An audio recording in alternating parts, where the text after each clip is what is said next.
Так как у нас сегодня затрагивалась и международные темы, в том числе, подвести какую-то вот общую черту по международной тематике православных взаимодействий и проблем, я хочу попросить главу отдела по связям с Русской Православной Церковью и православным сообществом за рубежом Института стран СНГ Фролова Кирилла Александровича. Кирилл Александрович, просим вас.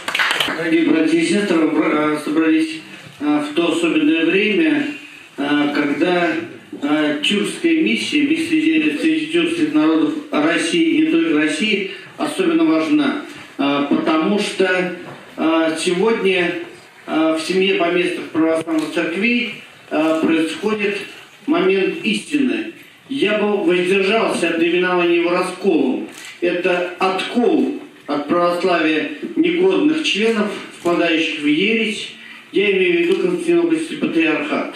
И помимо ересей, как известно, митрополит Константинопольского патриархата Елпидифор уже заявил о том, что образ константинопольского архиепископа является чуть ли не божественным, и Константинопольский патриарх является чуть ли не проявлением первого лица Святой Троицы, то есть уже доходит до тринитарных ересей, самое настоящее лжедогма об божестве Константинопольского патриарха. На самом деле Константинопольский патриархат в 20 веке отрекся от великой миссии среди тюркских народов. Как вы помните, светский правитель Турции Кемаль Ататюрк предлагал турецкому народу принять православие, но тогдашний Константинопольский патриарх Мелетий Медаксакис, тот самый, который собирался признать апологический раскол и судить святого патриарха Тихона, отказался во имя ложно понятого греческого патриотизма. И в этой ситуации русская поместная церковь является маяком неповрежденного православия для всего православного мира. И то, что Константинопольский патриархат не сделал, отказавшись от миссии среди турков, обязана сделать она. И поэтому убежден, что то, что сейчас направлен священник отец Георгий Сергеев, открыт храм в нашем посольстве, это лишь только первый шаг.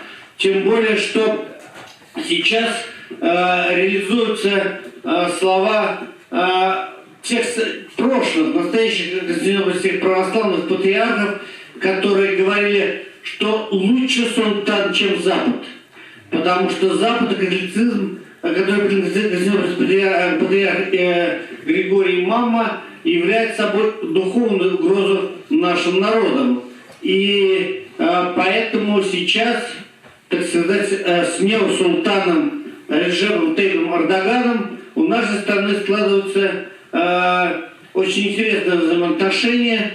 Имеется в виду и проект «Турецкий поток», который поможет укрепить православные страны, например, Сербию, как ни парадоксально звучит. И Эрдоган заявил, что в этом году количество российских туристов в Турции достигнет 6 миллионов человек. Этим людям, большинство православных, нужно посещаться. Поэтому вопрос их духовного окормления, безусловно, будет положительно решен Русской Православной Церковью. И в этом контексте, мне кажется, нужно не только делать приходы для русских, но и расширять тюркоязычную тюркскую миссию. Как известно, Кемаль Ататюрк, при нем была создана Турецкая Православная Церковь. У них нет сейчас законной иерархии с апостольским преемством. Но, как говорится, наша церковь карта в руке. Если фанат отказался от этой миссии, а теперь вводит чудовищное новшество православного вероучения, то почему бы не те приходы русской церкви в Турции сначала не преобразовать в экзархат, как Константинопольский патриархат совершенно беззаконно пристал 2 экзархов на количестве территории русской церкви в Малороссию, и... Нет, я не успею за 2 минуты. Прошу все-таки ограничиваться, у нас конференция. Это все прочитать, про 2 экзархов, это существует. Вот.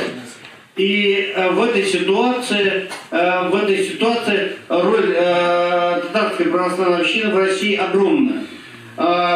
Я, касаясь всех тем, которые сегодня звучали, хотел обратить, что татарская православная община несет колоссальную роль в укреплении российской государственности, преодолении сепаратизма, и силы сепаратистов, антироссийских, к сожалению, еще велики. Я только что видел рекламу нового сериала на РТР на деньги федерального бюджета, где показывают татар как жертву русских, которые проводили коллективизацию. То есть то же самое, что в Малороссии, где придумали Голодомор, к уничтожению малороссов и великороссов. По той же схеме. И схеме закона о порабощенных нациях, согласно которому Идель, Урал должны быть освобождены от России. И поэтому татарская православная община – это еще цемент российского государства. И всем этим темам я посвятил свою книгу «Братство и союз народов реальная историческая реальность России», где я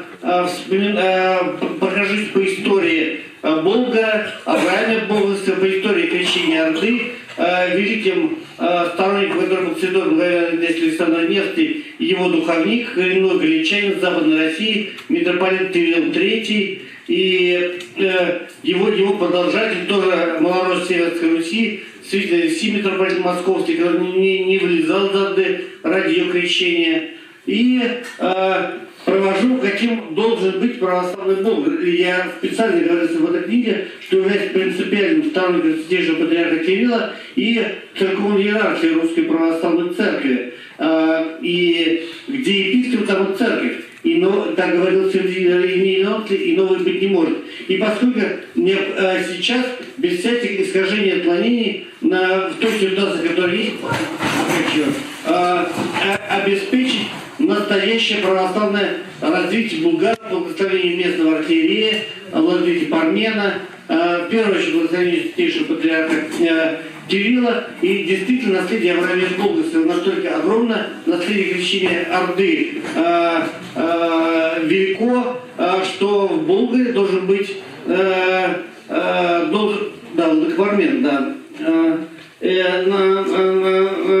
Болгарии должен быть настоящий православный миссионерский богословский институт имени святого Авраама Болгарского, который должен готовить не только священнослужителей. Для этого, я надеюсь, я верю, будет возрождена Казанская духовная академия, это великий миссионерский оплот. Лично мне митрополит Феофан это обещал.